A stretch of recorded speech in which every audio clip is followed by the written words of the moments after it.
There was this guy, he had somewhat of a gambling fixation. He wasn't to the point where he could admit that it was a problem. He kind of liked the word fixation. So, for the purposes of this story, we'll go with fixation. But it was clearly a problem. So his wife, she got to where she would lock him indoors at night when he started kind of getting that itch, kind of getting kind of twitchy like.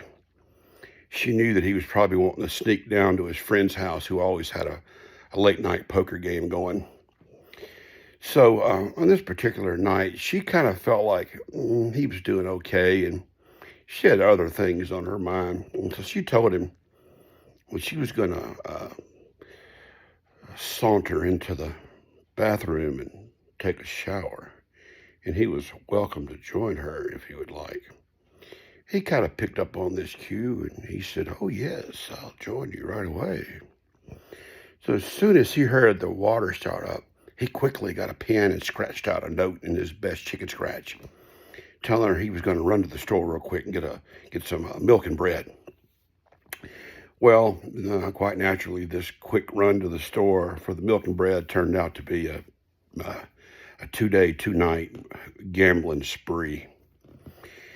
And sure enough, he did stop by his friend's house who had the late night poker game going. And then after he'd worn out his welcome there, he went down by the riverside where there's a casino and stayed there until the dice settled on its final snake eyes, and he realized he had lost his last 2 cents.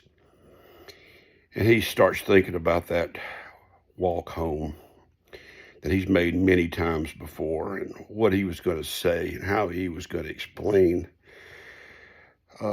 this errant trip to get the milk and bread. Then it occurred to him, this was their anniversary. After all, that probably explained the amorous behavior about the shower. He thought, oh, I'm in so much trouble now. Oh, as he walked home and thinking about what he was going to do for the anniversary, in addition to what story he was going to come up with, it's Sunday, where's he going to buy a gift?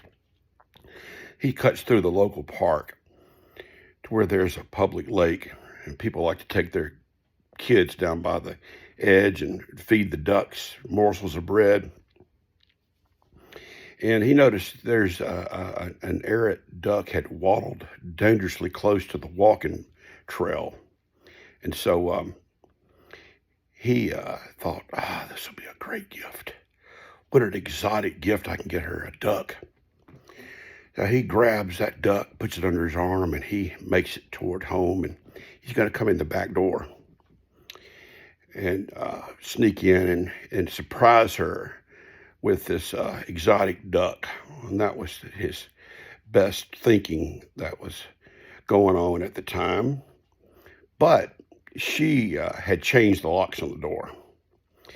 So he's back there trying to figure out what exactly was going on. Why can't I get in? And she heard him scratching around the screen door. Well, she had on one of those white masks that she had put on for cosmetic purposes, and her hair was in a curler, and she had on her nightgown. She threw open the door real quick. Said, "Where have you been?" And he just looked up at her in horror at what he was seeing, and he couldn't really think of what to say. He just kind of looked down under his breath, and he said, "This is that pig I've been screwing." And she said, "You drunk fool, you idiot. That's no pig. It's clearly the duck." He looked up at her, and he had contempt in his eyes. And he said, "I wasn't talking to you."